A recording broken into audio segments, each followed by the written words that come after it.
आणि म्हणून नाही दोन्ही बाजूला मी आपल्याला आहे बाबा आपलं शांत बसा. मी आपल्याला एवढंच सांगतो की कालचा जो काही अर्थसंकल्प आहे त्यामध्ये हे सगळेजण वारकरी आहेत, शेतकरी आहेत, कष्टकरी आहेत, कामगार आहेत, महिला आहेत, सगळे लोक ज्येष्ठ नागरिक आहेत. आणि हा ज्येष्ठांचा विषय आहे ना, आजचा हा ज्येष्ठ नागरिकांचा विषय आहे. आपला सिनियर सिटीजनना आपल्याला यात्रा करायची आहे, बरोबर. आता त्याच्यामुळे अनुषंगाने हे सगळे विषय आले. आणि आता तुम्हाला मी सांगतो बघा, आता हे सर्व आम्ही केल्यामुळे, योजना केल्यामुळे आता तुम्हाला तुमचं फेक नॅरेटिव्ह चालू शकत नाही. जनता वास्तवता काय आहे ते आता जनतेने ओळखलेली आहे. तुम्ही एवढं सगळं करून पण आवाड तुम्ही नव्हते, एवढं करून पण पंतप्रधान पदापासून मोदींना रोखू शकले का तुम्ही? नाही रोखू शकले. रोखू शकले का?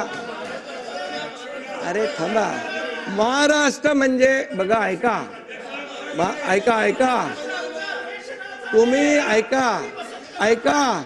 अरे ज्यांना खोटं बोलून तुम्ही मतं घेतली ना ते आता आमच्याकडे आलेत, बोले गलती हुई है हमारी. तुम्हाला मी सांगतो, आलेत तुम्हाला मी सगळं सांगेन. तुम्हाला माहित आहे ते कोण कुठून येतात ते माहित आहे.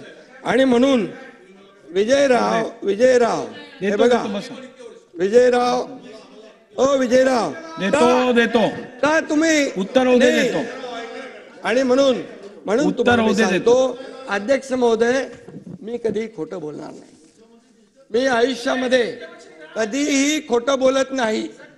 आणि दुसरी गोष्ट, मी जे करतो ते लपून छपून करत नाही, उघडपणे करतो. आणि मी केलेलं काम सगळ्यांना माहित आहे. 2 वर्षापूर्वी जे काही केलं ते ओपनली केलं आणि तुम्हाला तुमची जागा दाखवून टाकली.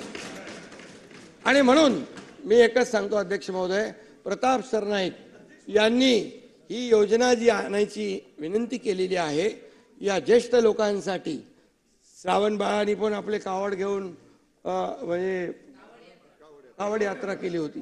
तर असे अनेक आमचे सदस्य आहेत की ते आपल्या आपल्या मतदारसंघातल्या ज्येष्ठांना तीर्थक्षेत्र यात्रा घडवतात. आता हज यात्रेला पण काही लोक जातात, ते त्यांची यात्रा करतात. आणि म्हणून याच्यामध्ये प्रताप सरनाईक यांनी या योजनेमध्ये हिंदू, ख्रिश्चन, शीख, बौद्ध, जैन धर्मियांच्या महत्वाच्या तीर्थ आहे ना, होतो आहे ना, अरे हो आहे ते तर हज यात्रा आहेच ना.